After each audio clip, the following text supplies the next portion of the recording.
है गए सुन ना की बोल कहलियो एक बार दे दे दे ना गे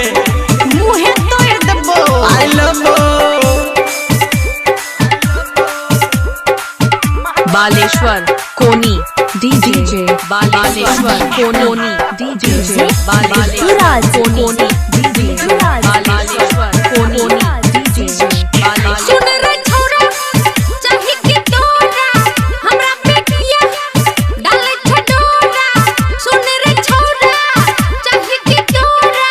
हमरा पेटिया डाले छडोरा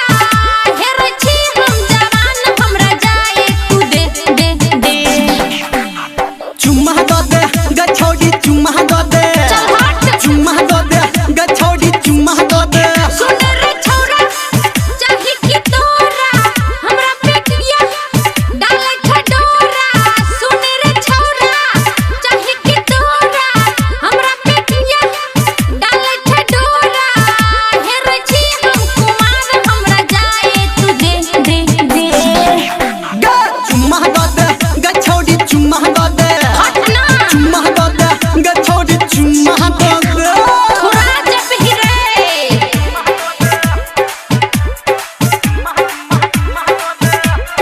डीजे गुड्डू राज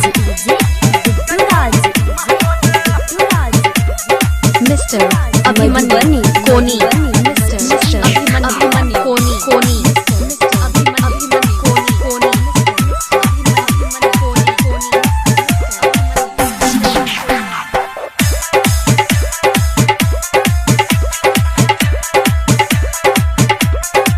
ये अखिया के कजरा मारैया धन तोहर रोज के नखरा कर हरन अखिया के कजरा मारैया धन तोहर रोज के नखरा कर हरन हमरा तो लागैया डर हाथ नहीं हमर पकड़ किया गे मेरे तुझे उमट तोहर बात से द द द गे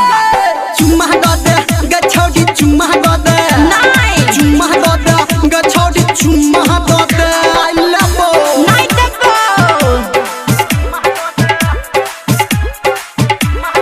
डीजे गुड्डू राज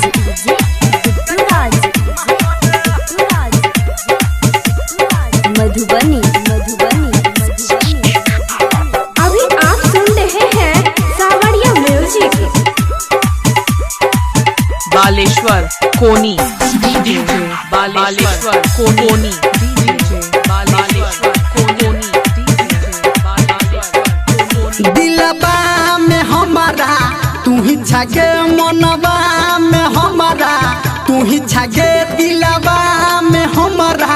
तू ही छगे मनबा में हमारा तू ही छगे